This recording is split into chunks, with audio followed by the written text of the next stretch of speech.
Hey guys, welcome to another video on sex license. I'm new. Thank you so much for watching the last video. I was expecting 20 views and I got 100 views. I was expecting 2 more subscribers to hit 10, then I got another 10 subscribers. So I'm at 20 subscribers and I'm so happy about that. Are you ready? Stella, yourself. No, just make Do me it smile by so that you myself. God. Okay, so if you like our content, if you like this video, please subscribe to our channel. Click the subscribe button below. Like the video and please share it. Get your friends to watch it. I really appreciate that.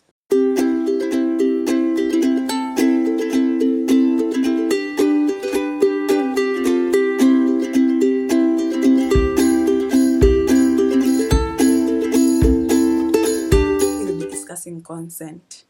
And when I was doing research on this particular topic, I found out I might just be a perpetrator of sexual harassment without knowing it. I like making people feel accepted, especially my classmates at school, because I've been around them for 5 years, so I feel like they're my friends.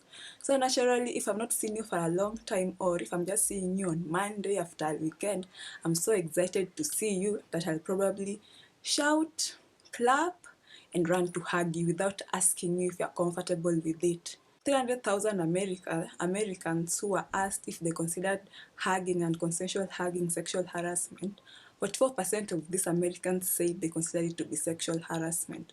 So in short, at some point, someone did want to hug me, but had to hug me just because either my friends were around or they didn't want to hurt my feelings or such kind of things.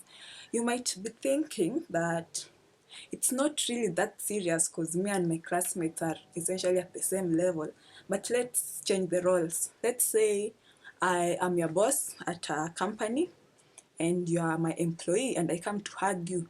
Would you really feel or would you really have the courage to tell me you're not comfortable with hugging me? I thought so.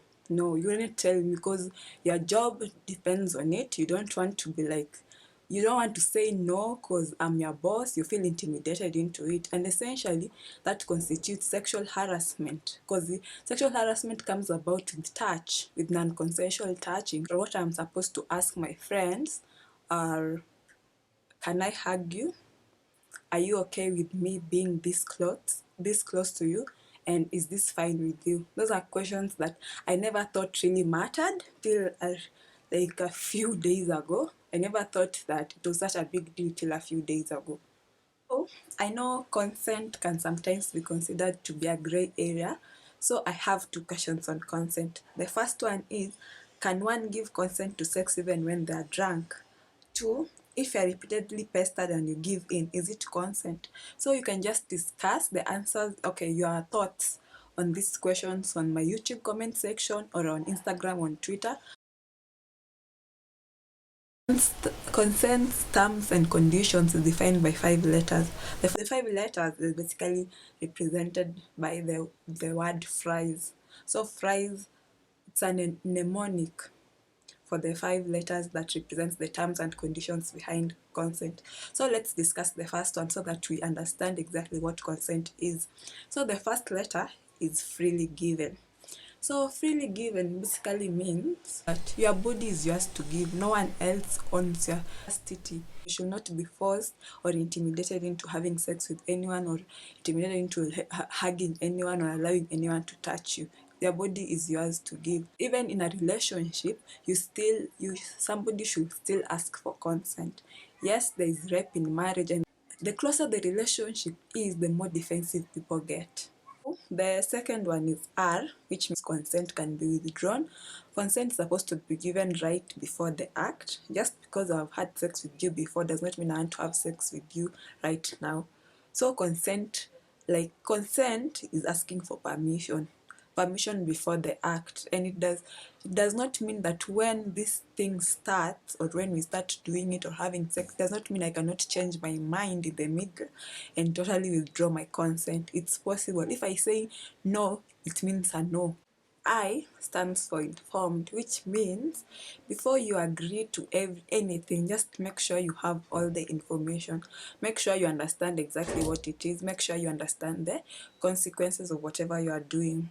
Because you have to be okay with the activity before doing it, during the activity, and after doing it. Make sure you're okay with it at all those stages, before, during, and after. Do not consent to anything you do not understand.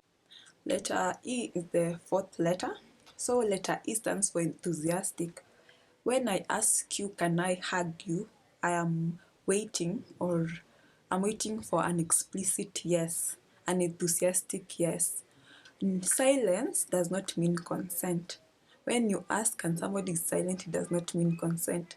Laughter does not mean consent, because people laugh when they're happy, sometimes people laugh when they're nervous, people laugh when they don't know what to say. So, laughter does not mean consent, it should be an explicit yes. Wait for the explicit yes.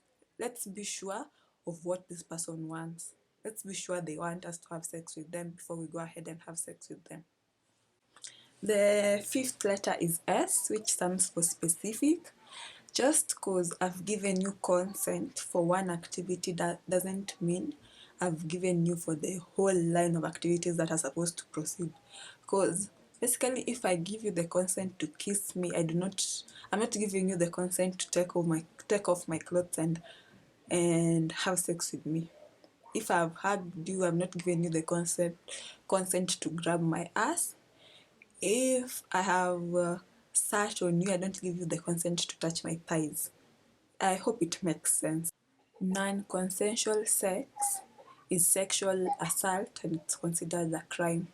Children below the age of 18 cannot give consent. If you are an adult and you have sex with a child below the age of 18, you have committed statutory rape. Sex without consent is rape.